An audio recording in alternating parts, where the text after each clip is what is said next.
And good evening. Welcome to City Focus. I'm Marty Olsen, your host, and tonight I'm delighted to welcome back Hayward Gatch. So, Hayward, you're an interesting guy, and we always have an engaging conversation. Absolutely. And there's certainly plenty to talk about, whether it be near or far. Yeah. Local or national/international. So, Yes. I'm delighted you were able to carve out an hour on the program plus commute, which I guess was a little challenging tonight. 95 had other plans. I was intending on being here early, but thankfully it all ended up working out. And these are dark and difficult times. Interesting, certainly, but dark and difficult, I think, is a brief explanation of what we're dealing with. Yeah. Well, before we get too far into our conversation, I would like to just do a quick PSA for the Kiwanis Club of New London. Our annual golf tournament is arriving soon in a couple of months on September 20th over at Shenecasset. And for those who play, we are certainly looking for players and sponsors, and we are looking for volunteers. And whatever anybody can contribute to make the event a success. It's the club's primary fundraiser for the year, and we appreciate anybody and everybody's contributions. So you can contact me, Ted Nelson, John Russell, or any other member of the club that you may know. And if I'm not mistaken, you were a contributor a couple of years ago. So. Indeed, and last year went a little bit sideways for us, but this year, and in fact this week, we're actually expecting a payment from a project we just finished up, so don't be afraid to pester me on Facebook. Well, Reach out. I'm going to give you this. But I'm so forgetful. Right off the bat here. So, All right. You can take care of that at your leisure. Well, if you don't hear from me in a few days, don't be afraid to reach out. Oh, I'm not shy and reserved here. Very you good. know that. Fantastic. Let's start with some local stuff. I mean, I realize that you don't live in New London, but you have pursued certain issues within the confines of the 6 square miles known as New London, Connecticut. Yeah. And there are certain things that have been in the news that I think probably have tickled you a little bit, whether it be the collapse of the church and the current plans for housing, as well as at the fort. In this morning's paper, they're saying that a 500-unit apartment complex is being still on the hot front burner for consideration. Interesting. And that's kind of where I met you. It was a number of years ago. You were doing a little farming down there at the fort. Yeah, absolutely. We, my friends and I, are big advocates of use of vacant space for the benefit of people around us. To us, the law is less of a concern and more so the benefit of people. So if there's a space that was basically stolen from the community to begin with about 15, or at this point close to 20 years ago, and just abandoned there, to us, there's no practical reason that I shouldn't then try to use that to benefit people. If they're actively doing something, that's a different story, but it's functionally abandoned. And there's a long precedent in Western law about when a place is abandoned, it can eventually be reused after a certain amount of time. And so we were exploring that. But it seems that the local government decided to finally try to make something happen. Lovely, perhaps one might call it a vanity project happening. And last I drove by, it looks like a lovely prison they're building. We'll see how it goes. I don't know. But it's interesting to hear about the new housing plan there as well. That was literally in this morning's paper. Well, in my industry, construction, generally it's encouraged to finish a project before you start a new one. However, lots of people do things lots of different ways, so I will be very interested to see how and if anything additionally happens there. But, our tendencies to like to throw edible plants in random places have not left us. In fact, in the years since then, we've really got a lot of stuff going on my own personal property. So now a lot of the plants that we distribute are propagated cuttings of the plants I have at my house. So we've reduced the overhead necessary to fund those operations. So mulberries, for example, very easy to propagate. So when spring comes around, we take a bunch of clippings off of our tree, which realistically would get too large for us to harvest anyways. We then root those cuttings and give them to people. I can think of few things better to give to someone than a tree in your yard that will give you food for free, especially considering how expensive food's getting, especially the past couple of years. People have been really suffering under that. And to have something that just, through the miracle of creation, just gives you food, that's incredible. So we really try to foster that as wherever we can. Yep. Now, have you taken any sort of an interest or had an opportunity to see the site on State Street where the church collapsed across the street from City Hall? Yeah, so when it first happened, I saw the damage that had resulted from it caving in, and I saw the process of them slowly removing it. We had one of our aid distribution events very shortly after the collapse, just because of how we operate. It just happened to coincide in the schedule. And it was quite something to see. Structurally speaking, it's interesting, but also very tragic. A structure of that vintage with that level of architectural intricacy is just not something we really see anymore. But buildings have a lifespan. Buildings can age. If maintenance is deferred, there may be problems. I did also hear some speculation that it had been known for a while something was not quite right, and in fact there was a bit of a lean in the structure. I haven't dug into it nearly enough to know how accurate that is, and of course, I'm not a stone builder, so my opinion's only worth so much. But certainly a very sad thing to see, at least from my perspective, a loss of a architectural relic. Yeah. Well, a couple of things that I've found disturbing, one in particular, and that is literally the day after, you have the mayor of the city saying that, we'll never know what happened, and he's got heavy equipment in there starting to clear the place out. So once you disturb the site, he's made a decision we don't want to learn what's going on over there. And I thought that was peculiar to do that.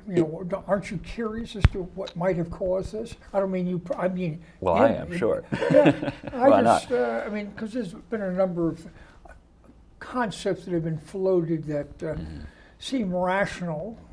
Some maybe a little bit more so than others. I mean, even from pile driving down in State Pier with the large wind units and things of that nature may have disturbed things underneath. Sure. Well, I, as a carpenter, am not someone who works with seismic things all that often. However, that's a stone structure, and it's an old stone structure, and it's not fundamentally impossible that some sort of change in environmental conditions may have catalyzed something. And of course, such a rapid response for removing the structure entirely, while may be perfectly legitimate, certainly invites questions. It invites curiosity. I certainly can't know what's happening in these people's minds, but as a skeptical person, it's an interesting thing to consider. Generally speaking, if you have something fenced off, you can usually wait a day or two and figure things out. I think it wasn't much more than that, though, until they started to bring it down. And of course, it was a process. And then the city made the decision to take it down. I mean, it was not the owner of the building.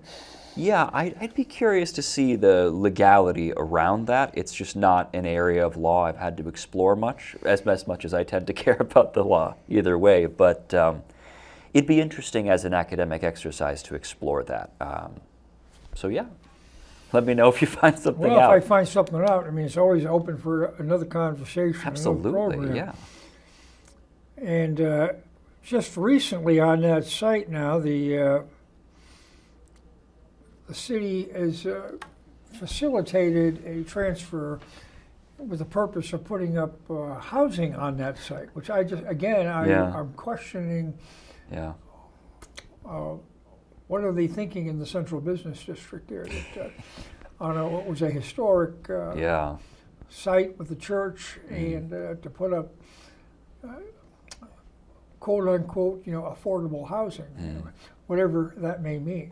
Somewhat flexible definition, certainly, and I'm sure it will be an architectural triumph, whatever they build there. Some perfectly homogeneous thing that's not distinctive from anything else in any of the modern building techniques. Well, I mean, I'm if sure you it'll look be at what very. they've done on Bank Street, I mean, they put that container Yeah. apartment complex down on Bank Street, Yeah. 4 or 5 stories, and it's rather hideous looking, I think. Yeah, it's a trend in construction that some people find interesting visually. Some people find it appealing.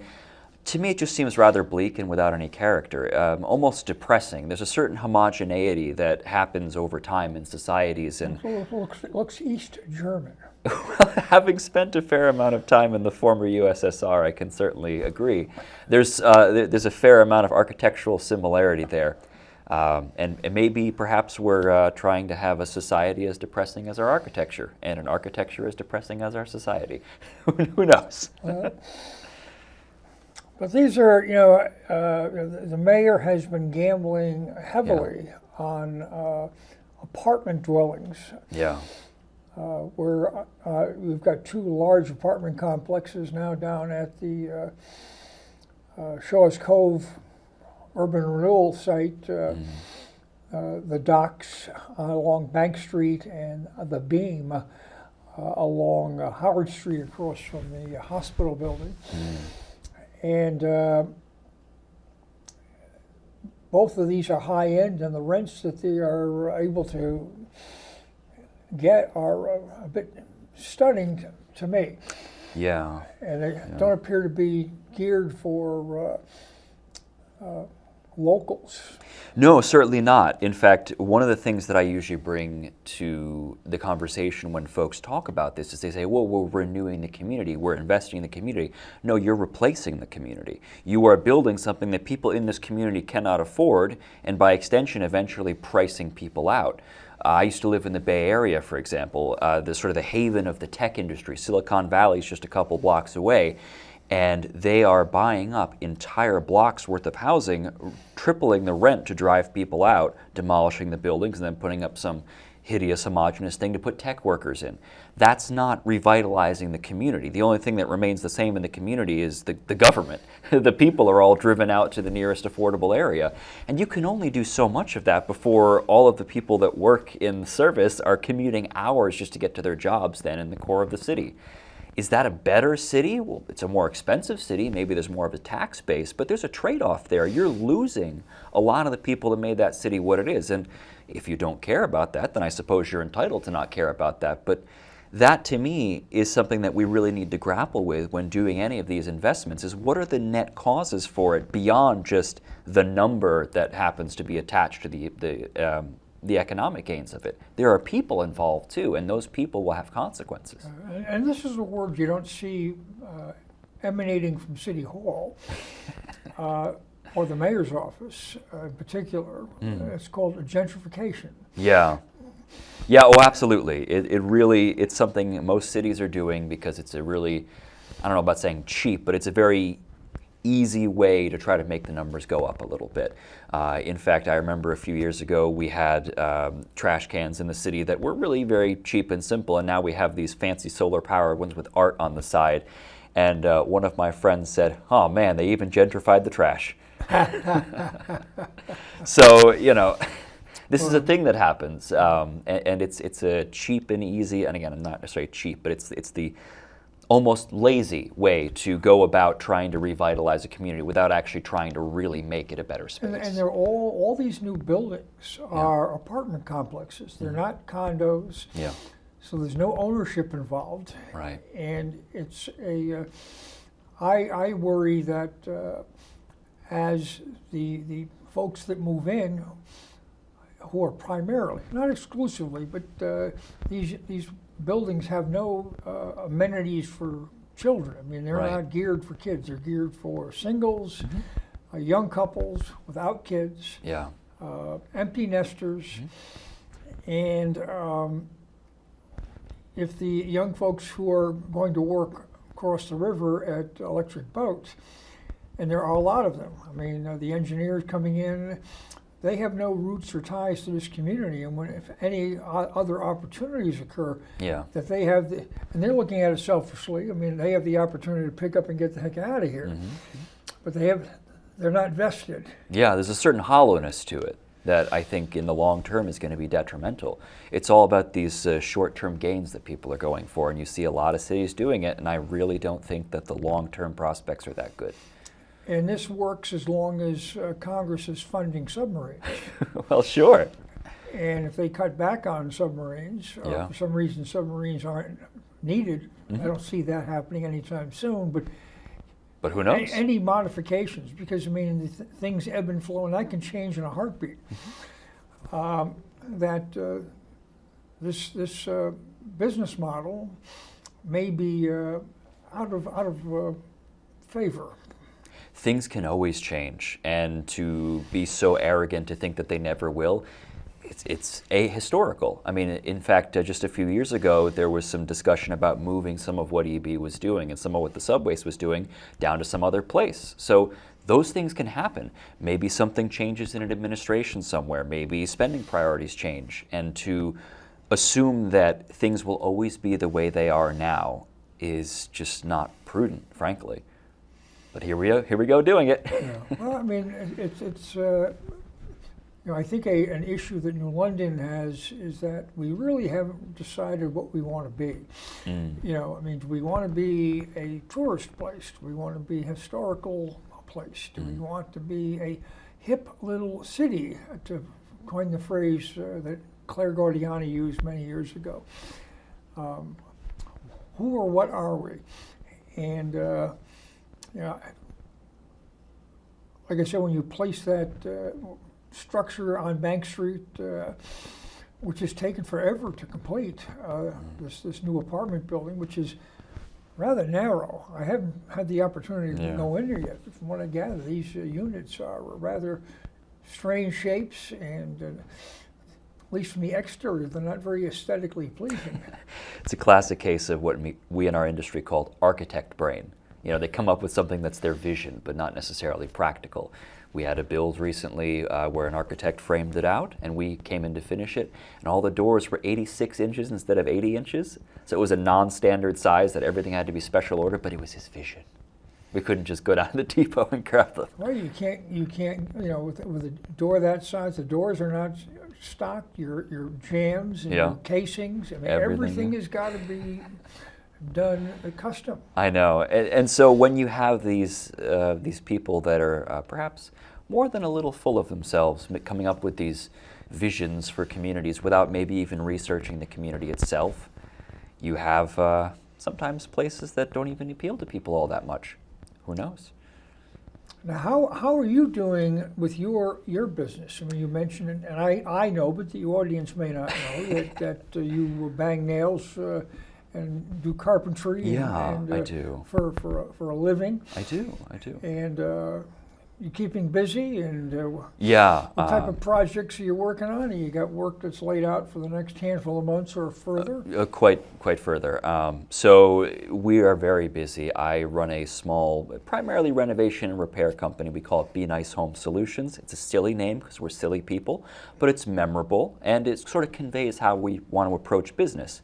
And we call ourselves a home solutions company instead of a construction company because we do a wide range of things. We've built passive solar greenhouses, redone bathrooms, we've done roofs, we've done kitchens, we've done siding. We're a home solutions company because, frankly, we'll even do horticultural work because, as you've probably heard before, I like growing things. I think edible plants are a good idea, and we have people for that. So we tend to do a little bit of everything. It keeps it interesting. And that diversity of what we do keeps us really very busy. The past few months I've been doing mostly 12-hour days, 5 to 6 days a week, and still we are struggling to keep up with everything. One of the things that can happen is we'll find hidden damage on a project, and so the schedule that was fine-tuned a few months ago, 3 or 4 projects that had a hidden rot area that makes things take longer, sometimes you end up working very long days to make all the deadlines meet, but you got to do what you got to do. It's the nature of the business. Absolutely. And I spent 20 years in home improvement. So Yeah. I certainly am aware of Oh yeah, the trials and tribulations. absolutely. You know, you open up a wall, you don't always know what you're going to find. No, no. And then with some rushed construction, who knows what you might find 20 years down the road looking at those apartments maybe. Right. A lot of modern building techniques I've noticed, especially when they go with the cheapest bidder. 20 years down the road, you find some very expensive problems. Ain't that the truth? So who knows what we'll find. Yeah. Well, that's good. I'm glad that you are have that backlog. It gives you a little sense of security that you know you'll have some work. That's one of the challenges of being in a remodeling, home improvement type of business. With Sure. economic conditions can vacillate. And, Oh, absolutely. it's almost feast or famine, and we're right now in a feast mode. But there have been times within the last 10, 15, 20 years where things have been famine time, and people you're scratching for work. Yes, we've been very blessed, and we also have a strategy to help with that. You know, again, the diversity of what we do really helps. We didn't specialize such that we only can do a certain kind of work. But also in the 6 or so years that we've existed as a company, we've tried to move into areas that are more insulated from these problems. Because of course, if you're working in an area that is more middle class or working class folks, they are far more subject to the whims of the market. So we work primarily along the coastline. We do Block Island, Charleston, Watch Hill, Stonington Borough, Mystic, a lot of areas where still quite a few fairly middle-class people, but just a little less concerned about some of the problems that we might be looking into. And your home base is North Stonington, correct? Exactly, yeah. So I mean, that's kind of your center. Yes, we stay pretty much in our backyard if we can help it, and that helps keep the overhead down, the costs down. We're very community focused as well, so we're reaching out to people that we know and they refer us along, and it keeps us busy, and we're very grateful for that. And we're going to hope that that doesn't change, because looking forward, times look like they're going to be very hard for a lot of people. Now, do you employ folks? I do. We have several employees, and then we have a wide network of what we call trade partners. Now, those are people that are a network of folks that I know that I will bring into a project. And As opposed to subcontractors? right, most people will do subcontractors, and frankly, it's more paperwork than I'm interested in dealing with. So what I usually do is I just connect my clients with these people within the network, because I'm happy to work for them, make money off of my own skills and my own team. And in the interest of moving the project forward, I'll just connect you directly with these people. I don't have to think about it much anymore, because I know these people are qualified and will get the job done. I don't have to get in the middle of it. There's no markups that I then have to be dealing with the tax implications of later. It just keeps it simple. And usually people seem to like that, because usually if you're paying contractors and subcontractors, there's all these little areas where you're paying extra money where you wouldn't necessarily have to be doing. And we structure our companies such that we do all right off of our own skills. So there's really no need for that additional double dipping. Well, very good. Shifting gears just a taste, did you happen to see in the news recently that Kevin Blacker's case has gone to court, and that he was found, I guess, guilty for his painting a sign, like pink, I guess it was? Pink, yeah. Unanimously, but I don't think that the sentence was too severe, from what I gathered. I don't know if you happen to catch any of that. Yeah, I don't know the exact details of his sentence. However, I do know that he was very open about it from the beginning. In fact, if I recall, I think he turned himself in immediately afterward. He claimed responsibility for it immediately, that much I know. It was never a secret who did it. It was an act of public protest, and you know, like most acts of protest throughout human history, there's usually some amount of mischief happening. And in this particular case, it was painting these signs pink. It seems like a strange act of protest to me, but I'm not about to take that away from him, because he, as most of us know, was greatly affected by the state pier becoming what it is today. And I think he was expecting some amount of consequences for it. I don't know the exact details of what his sentence was, but I think if his goal through doing all this was to bring attention to this and to bring how he was affected to people who don't even know who he is, I think he's been successful in that. But when you do things in an above-ground way, making very sure everyone knows who you are, there can be consequences associated with that. Those are what we call the rules of engagement. Yes.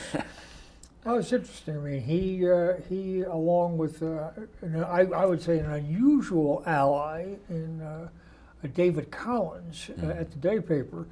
What's interesting, I hadn't really noticed, but apparently he hasn't had a column now in a number of weeks. Interesting. And some folks on social media have been questioning what's happened to him. I mean, is he on vacation? Is he moved along? Is he retired? And nobody seems to know. And the Day hasn't commented. Of course not. Interesting. I was not aware of that. The past few weeks I've been, like I said, doing the 12, sometimes even as many 16-hour shifts, so I've been a little bit behind on some of the local news, but that is very interesting.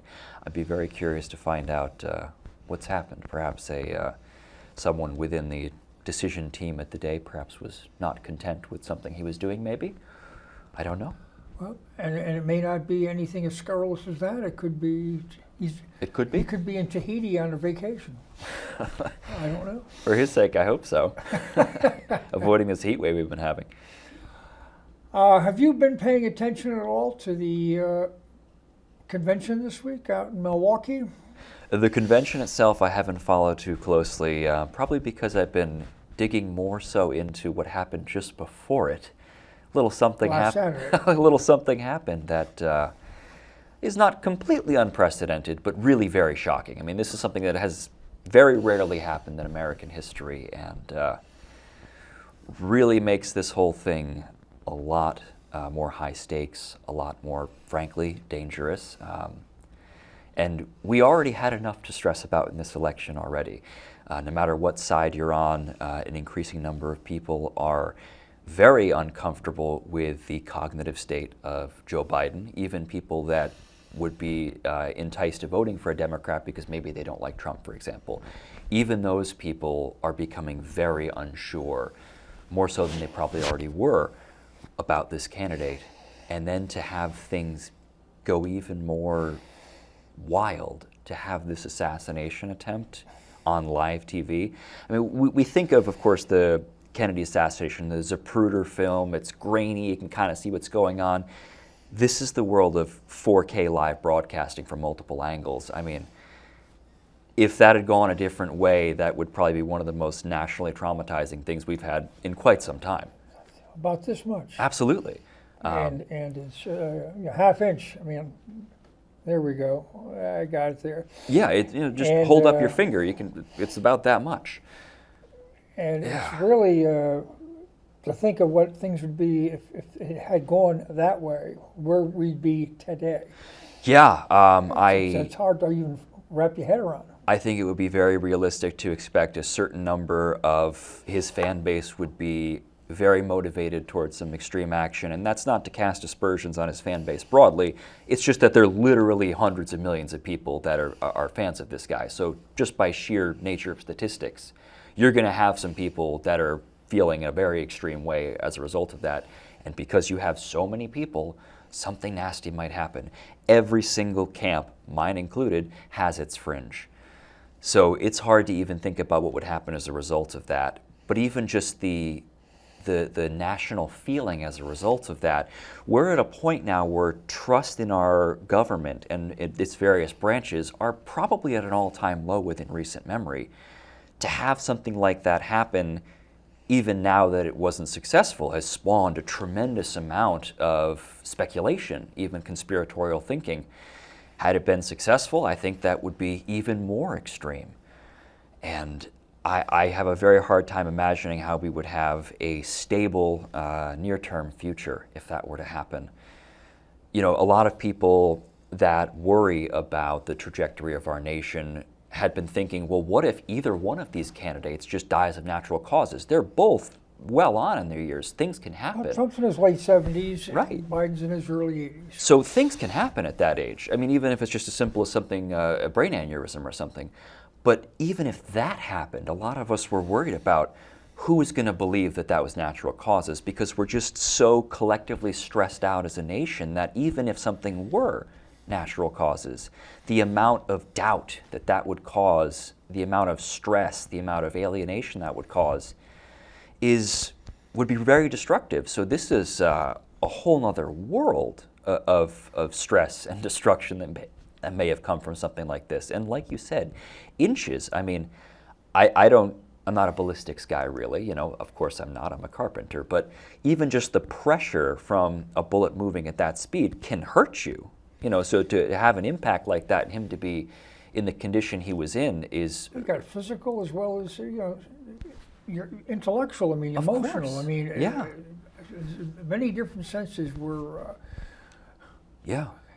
hit. Oh, of course. And, you know, in that moment when adrenaline is pumping, you might feel a little bit differently than how you feel the next day. I think he probably felt a lot differently than he felt when he was there raising his fist, because adrenaline's pumping. And from a purely strategic lens, that photo and series of photos, that defiance in the face of an assassination attempt, I'm reminded of Teddy Roosevelt, who was shot during a speech, made fun of his assailant, and went on to speak for, I think it was another 45 minutes or something.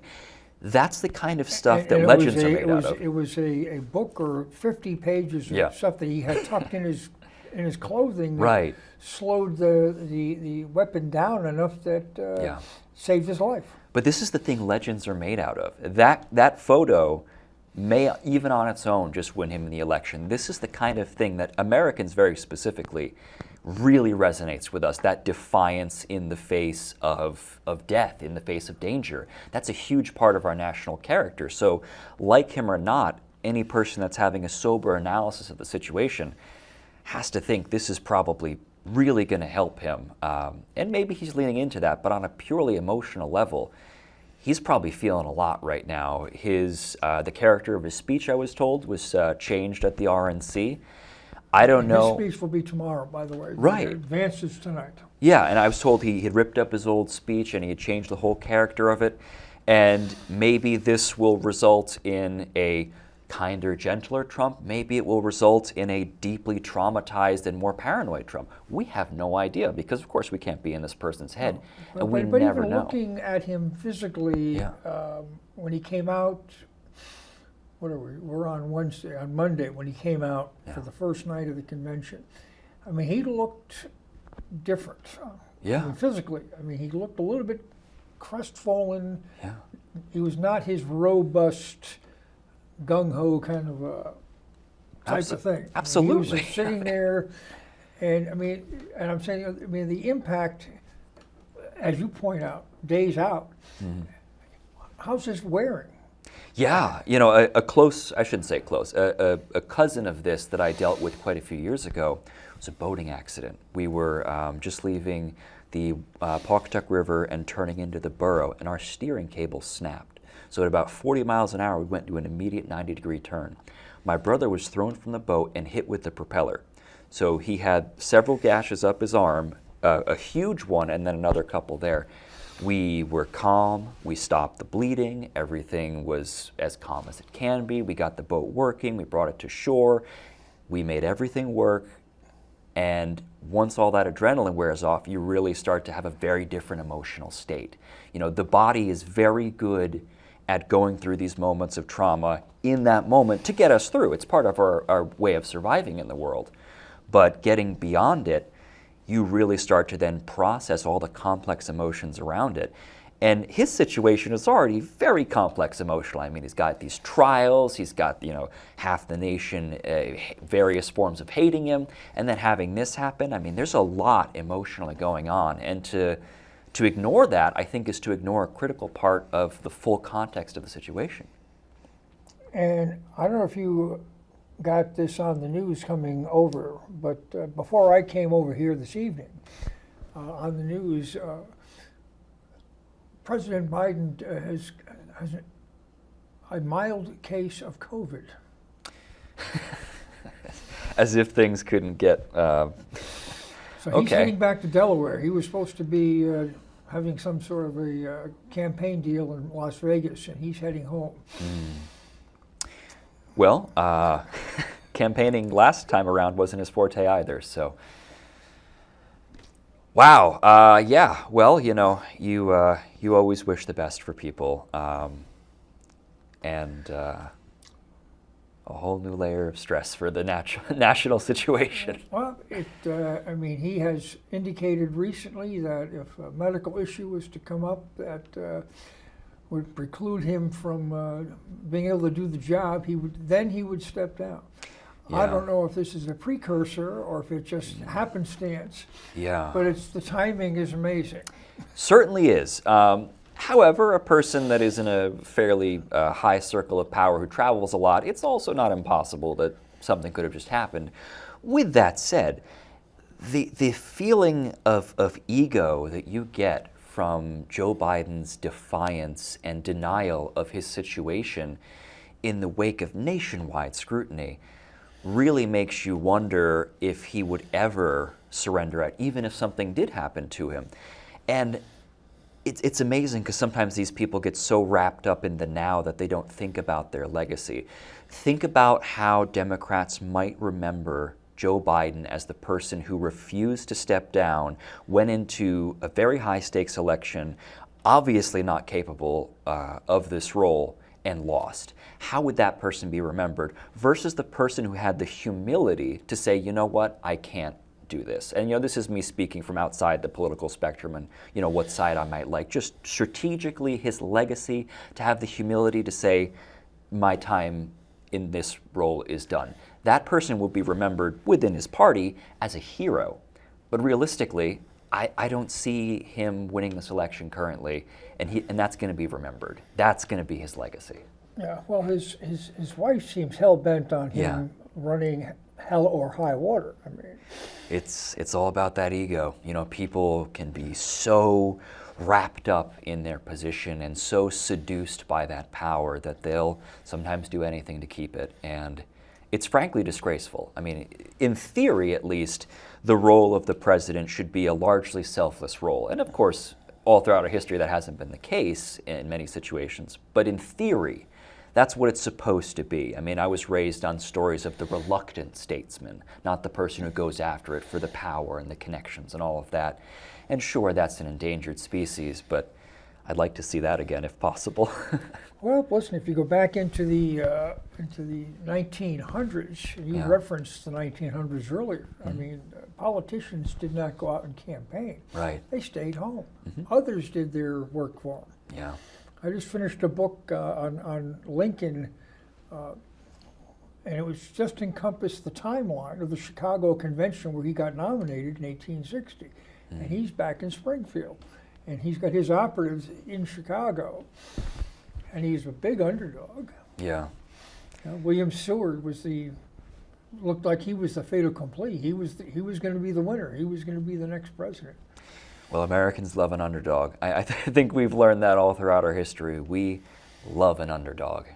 So I'm sure we'll have something like that happening all throughout our history moving forward, because it's a nice little pattern we always get stuck in. But I think that the longer some of this stuff goes on, though, it is going to create an environment of more scrutiny, not just moving forward, whether it be for Trump, but for Biden, and also looking back. Mm-hmm. What was going on? Why was he in the basement campaigning 4 years ago? Mm. Was he not all with it then? Yeah. And they've been covering this guy for 4 years. Yeah. So as a person who is what you might call a digital native, that's a term for people that have always had computers around. I had them since I was 2 or so I'm pretty close to that. I was very enmeshed in internet culture, and literally at the tail end of the Obama administration, I was seeing photos and memes and stuff making fun of how unqualified Joe Biden was. This is not a new story. His cognitive decline isn't something that's new. And yes, he always had a tendency to have gaffes and flubs here and there, but just the way that he exists within the world invites more and more scrutiny with time. And yeah, during that time, COVID. Maybe he was worried, possible. Maybe it could be a combination of a few things. But keeping him away from the microphone is oftentimes his best approach to winning, because he doesn't win by showing himself. He wins by obscurity, because the more people see him, the more skeptical they become, the more confidence they lose. The debate for him was a disaster. But in the Senate, the guy was I won't say he was as bad as Dick Blumenthal in terms of getting in front of a camera, but he enjoyed being in front of a camera. Yeah. In the Senate. Of course, you're a much younger fellow. Yeah, oh, absolutely. Yeah, I mean, it all goes to the kind of person that often pursues this type of position within government. He likes to be in the spotlight, but he's at a point now in his life where him being in the spotlight shows a lot of things that he probably wouldn't want people to see.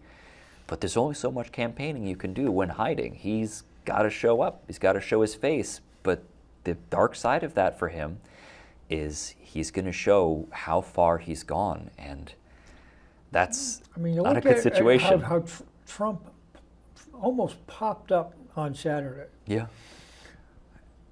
And then you watch Biden being helped off of a platform with steps that are 6 inches. Yeah. And he can't navigate that by himself. Mm-hmm. It's a stark contrast. It certainly is. And of course, it's worth remembering that your physical condition is part of it. But we know also Biden's mental condition is in rough shape. Whatever you might think of FDR, for example, the man was in a wheelchair, but he was capable of doing his job. Intellectually, the guy was on top of his game. So Biden, by contrast, again, there's two sides, but right. So it's more than just their physical capability, but he has that, and he has this cognitive situation. And part of the calculation of statecraft is seeming like you're with it, like you're strong. I mean, we live in a world dominated by a lot of power structures, and part of that culture of power is seeming strong and firm. And so Biden doesn't project that, and maybe that could be forgiven if he were more lucid, if he had something to make up for it. But it really doesn't seem like he does, and that's going to make it very hard for him. Do you think he will withdraw, or do you think he'll hang in there through November? I find it, at this point, very hard to believe that he will willingly withdraw. It is conceivable that someone might eventually be able to convince him under perhaps a little bit of, not necessarily literal extortion, but just really trying to push this on. And at that point, it's almost under duress. So I don't know if you can call that willing. It might appear willing to us from the outside, but I have a very hard time believing that he will, of his own accord, leave the race, because he's already in so deep in the denial of his situation. He's already been so defiant about it, despite the obvious examples of him just not being with it.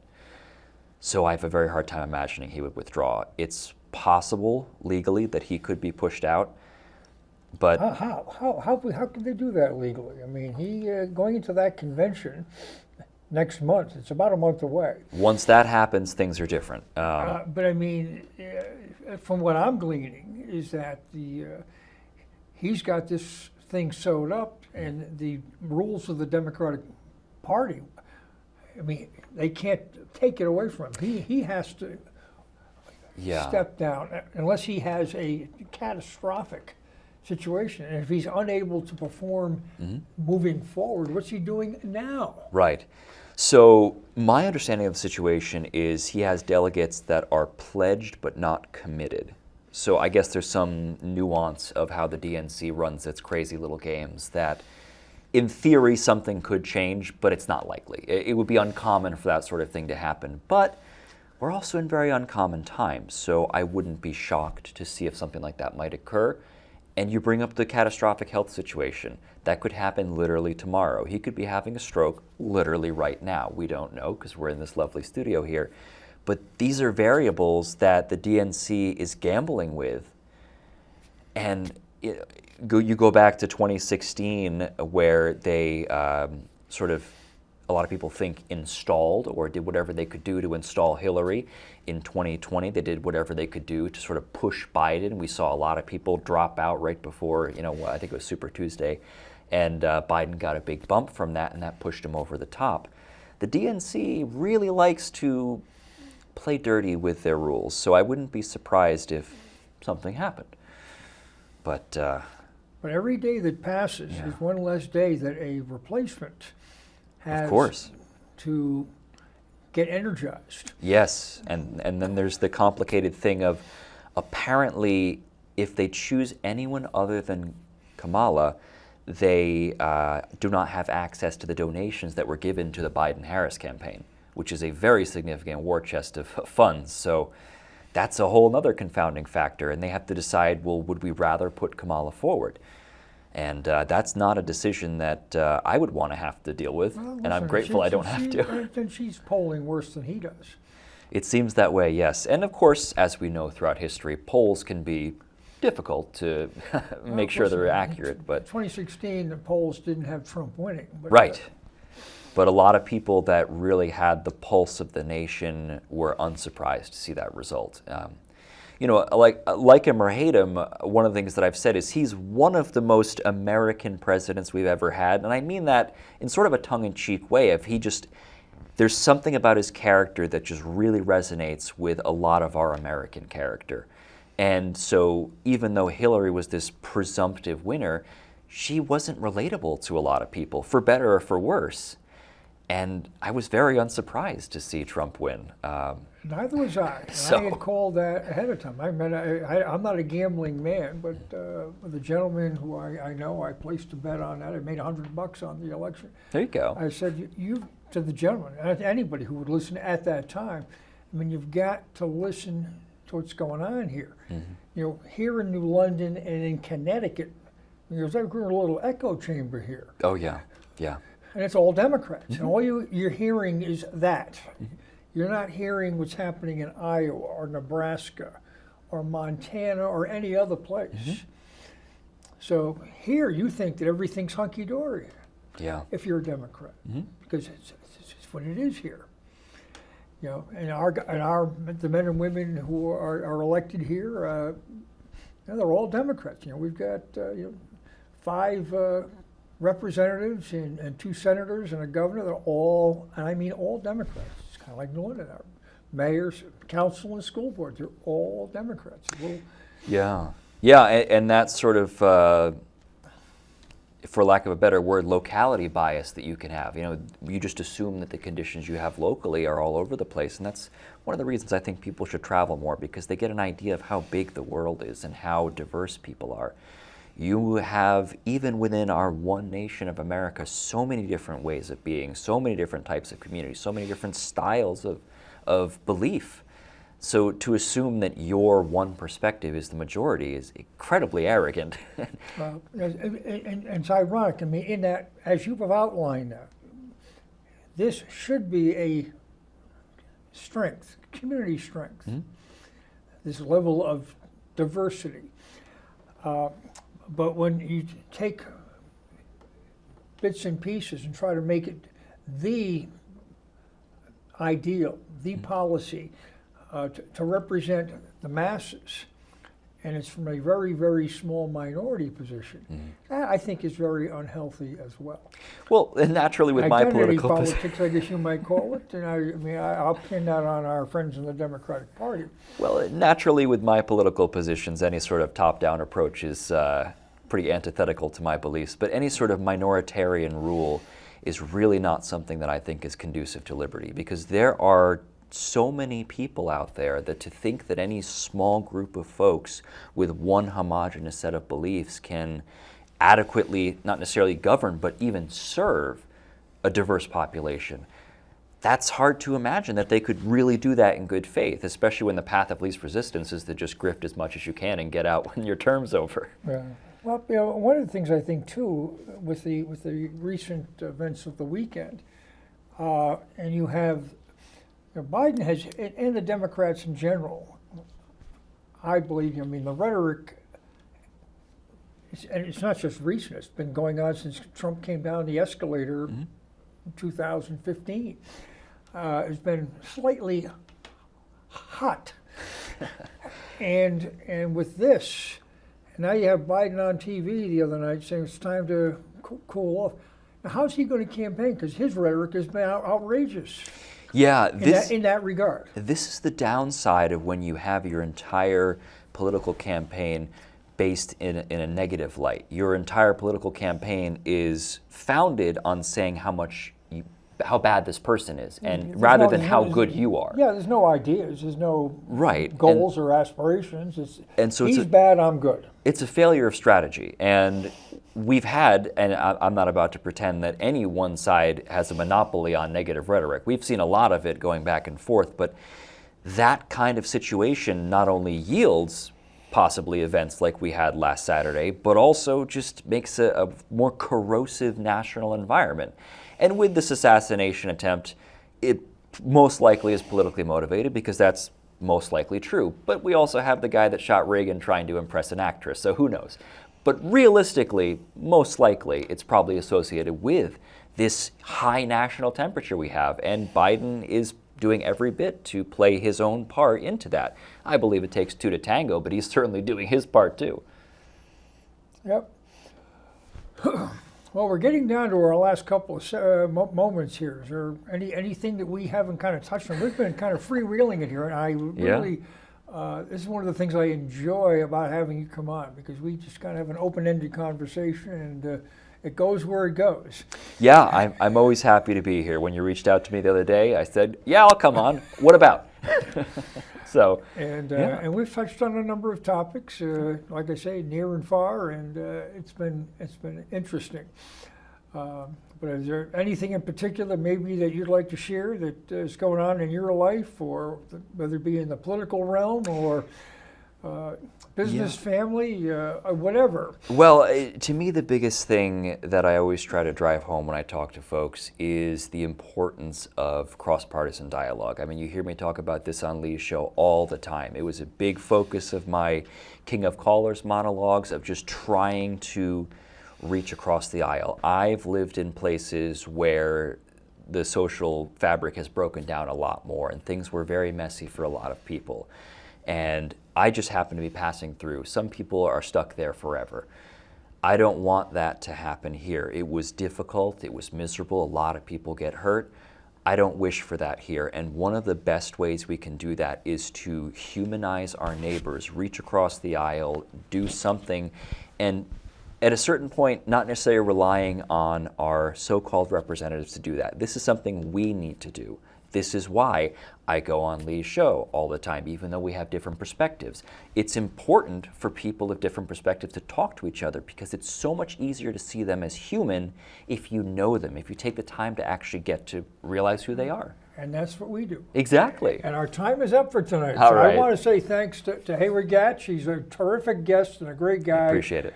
And I always enjoy our conversations. So thanks for coming in and carving out some time. Thanks for having me. Good night. We'll see you next week on City Focus.